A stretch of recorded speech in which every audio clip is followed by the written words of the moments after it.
to another edition of the Boxing Voice. Hashtag TBV Podcast, wherever hashtags are used. Podcast Kings in the building. Podcast Row. We did it. Canelo versus Jacobs is going down May 4th. Traditionally Cinco de Mayo. You already know Canelo Alvarez will be defending his IBF. Nope, that's Daniel Jacobs putting it on the line. You know who wants to take it home, though. The WBA, the Ring Magazine, the WBC champion, and that is Canelo Saul Alvarez. Let me head on out to my co-host. I got with me Alex Doomsday Lion as the amateur in the building as well as Michael Hot Sauce Gross. What's going on, fellas? Good morning. How's it doing? Fight week. Man, I'm excited. I'm feeling the energy out here, even though we're not out there with the fans. I see the hustle and the bustle, you know, the signs, the postage, you know, all over Las Vegas. It's a huge fight, unification, and you know, it's a fight that's definitely gonna set the bar right now as far as like who's gonna take you know, this middleweight division to the next level, and who's really gonna face Triple G, because to me, the curiosity falls into what happens now. You know, who wins and where does the middleweight division go from there? So yeah, I'm excited for this fight. Very, very excited. But I mean, you think that all roads lead to Triple G? Isn't this the super fight? Shouldn't Triple G be looking at them, Mike? Dollar DiBiase Production.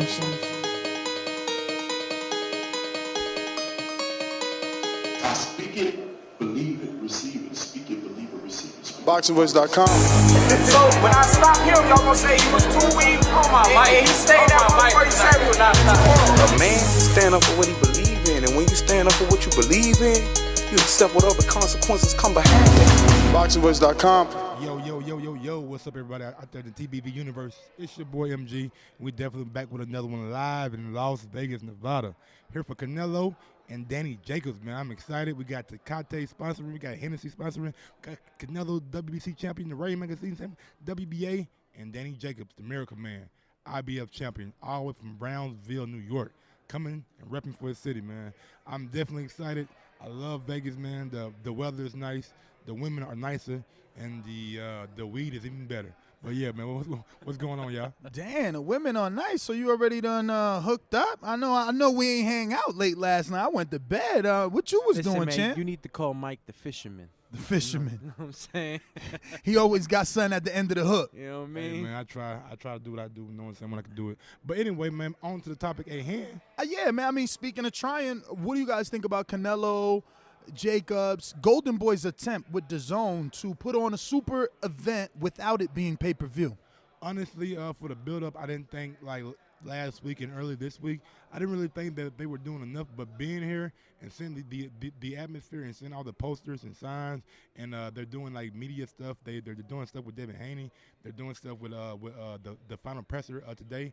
They're even doing, like, a media dinner later on the night. So they're really trying to put their best foot forward. But isn't this some of the criticisms that they being the people, the audience, the fans, the paying customers, aren't these some of the criticisms that they have for the Crawford fight? Like that the promotion felt last minute, felt like fight week push promotion, not pre-fight week push promotion. You know what? It does feel a little bit like that. I don't know.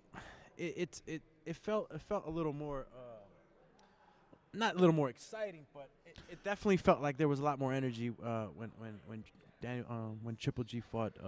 Mario Serrano in the building. How you doing, my friend? You looking good, man. Looking good.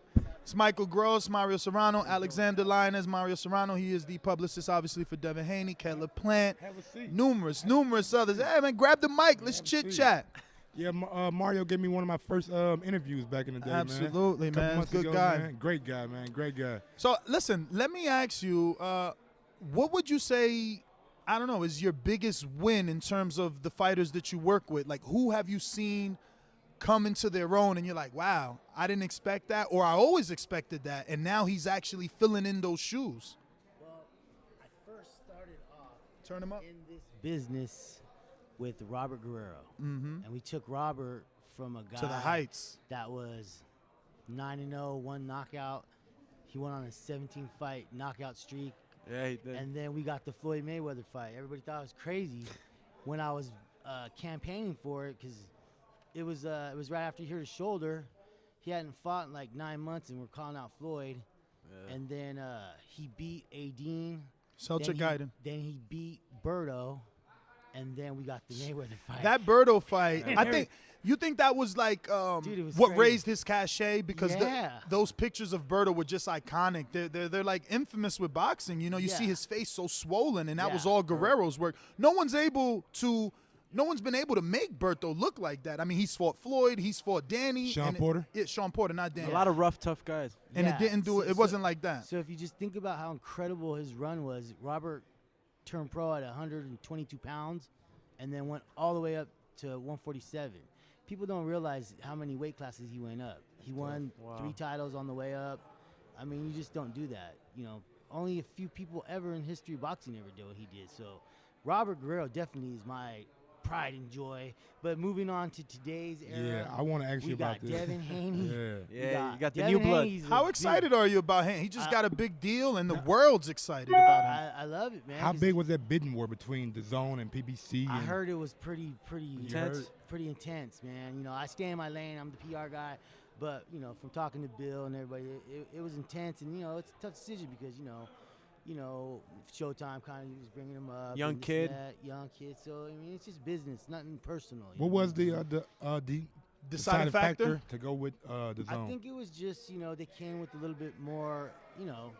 Promotional push or financial? Yeah, I think it was a little bit of both, you know what I'm saying? Because I watched an interview with Eddie where he was saying that Devin's focus is on Devin Haney Promotions, where a lot of fighters have promotional companies that really don't promote. He's actually had some people signed that with the help of Matchroom, they're actually going to put out there, and we'll see Devin have promoted fighters under Devin Haney Promotions. Will you be publicist to his fighters as well? Yeah, I mean, Beautiful. I'm publicist for Devin Haney Promotions, so you know, I mean, Beautiful. whatever comes under that banner, you know, I'll be promoting those cats. So yeah, I'm real excited about Devin, his future. I mean, the talent is there. You guys already see it. You know, he's just an incredible talent. You know, I work with Caleb Plant, of course. His future. Just won the IBF super middleweight title. Great boxer. Caleb's a bad boy. Caleb showed that power against Jose Uzcategui. He showed that he had nice pop in it. Caleb's a dog. Definitely All is. these guys, all these guys. Caleb showed that power against Jose. Caleb Plant. These guys are dogs, bro, in the ring. Yeah, like, yeah. They're not scared of nobody. They'll leave on their shield. Yeah, they're going to leave on their shield, dude. Mario Barrios is another fighter. Yes. I like Mario, I'm man. excited about. Tough His kid. sister had a tough fight. Yeah, she And had you a fight. publicized her. I was, yeah. She ran into a very skilled Melissa Hernandez. She was circling both ways, giving her a lot of movement, and you know, she took the L. Do you think she underestimated her coming in? It could have been a combo of that and just the lack of preparation going into the fight. You know, there's a lot of things, especially you know with women. They have a lot more emotions. I'm gonna be honest. After the fight, I didn't because I follow you obviously, and you know I see all the stuff you put out for her. I didn't know she was that big. She looked like she didn't come prepared physically. Yeah, because she fights at 35. Yeah, and she was almost at 40 some change. Yeah, because the other girl, Melissa, couldn't come down, so we just took the fight at that weight. Catch me, huh? So, you know, you live and learn, you know.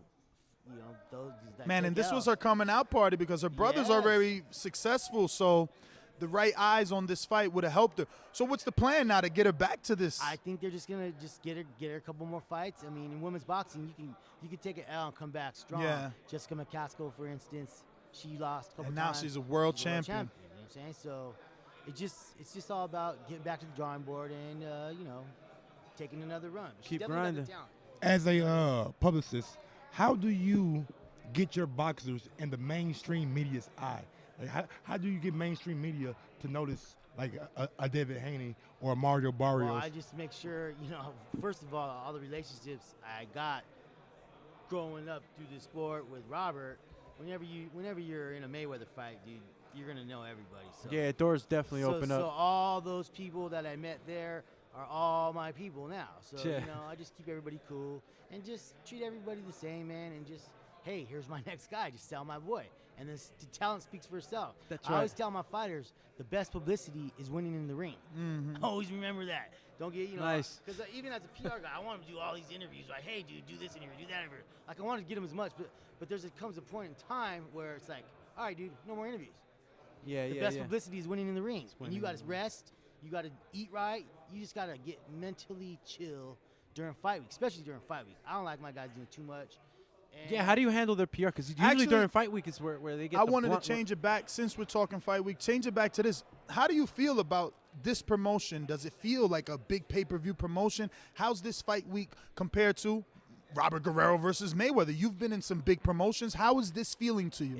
It just seems a little bit damp as compared to others. That doesn't mean it's not going to be a great fight. I really think this fight's going to be a really, really good fight. Yes. The economics have changed in boxing. We just had a big pay-per-view with Garcia, Spence, Crawford. So it's like, this is not pay-per-view. This is on the app. So, it's just growing pains for the new technology. And, I think the goal is, man, just get as many downloads as possible for these cats, right? Yeah. The more downloads we get, the more, they're going to get exposure and stuff like that. So that's why it's even more important to do all the PR, because it's just not as viewable for the average fan, because if you don't have the app, then you can't watch the fight. Therefore, the PR is going to make up to get their name out there. Well, credit to Golden Boy and DAZN, because from what I'm reading, they are going to be streaming all the fights minus Canelo versus Jacobs on Telemundo and Univision, which I'm sure would help with a lot of pay-per-view buys to the Spanish community, because there's a lot of people that just don't know about DAZN. Nothing against them, but it's under 6 months and, maybe 6 months to a year, first year of their business. So it needs time for awareness. Yeah. And I think moving forward, it's going to be a great model, and this is just going to be the future. So they're doing a great job, man. Is pay-per-view on its way out? I think so. Like definitely out? I think so. It's just too much, you know what I mean? It just costs a lot. How does the switchover? I don't think it ever goes away. How does though, the switchover work? With the economics, from a pay-per-view to now that you're streaming. So how does that work out? I mean, it's subscription based. It's a residual, which is good because it just keeps going and going and going. If you got your credit card and you got, you're paying for DAZN, it's just gonna keep going and going and going. So in that regard, it's a good business model. Because fighters like the pay-per-views, you get that extra cash or whatnot. So are there things that are in the DAZN streaming app or budget that? I think it's still morphing into the business model of exactly how it's going to go. Maybe, hey, guys, if we get this many downloads or something, who knows? Still in the early stages. Still in the early stages, yeah. We're still trying to figure it out, you know what I mean? But, yeah, nonetheless, good. Well, Mario, we want to thank you, obviously, for stopping by Podcast Row and talking a little bit about your fighters, man. We do appreciate, obviously, you taking out the time, not only that, but throughout the many years, setting us up with so many interviews, man. We wish you the continued success. And can't wait to see your guys in the ring, man. Caleb especially, after that title, it's kind of like he's went on vacation. I know he had some personal issues that really kind of, get him to promote himself. But after winning a title, that's the last thing you want to see is a guy go dark. Believe me, Caleb is not doing anything but being in that gym. He's a gym rat, bro. Nice.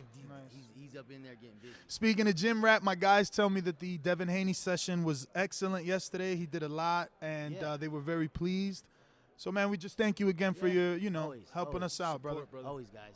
Well, there you have it, ladies and gentlemen. Mario Serrano, publicist to the stars, right here at Podcast Row with TBV, Canelo versus Jacobs, Saturday, May 4th. I'm being told by the director to cut it, and she doesn't know. This is what I do for a living. I love this. I don't even want to stop. Can't stop, don't stop. Where's the next one? Who's next? Where they at? I'm serious. People, they telling me it's good on the audio.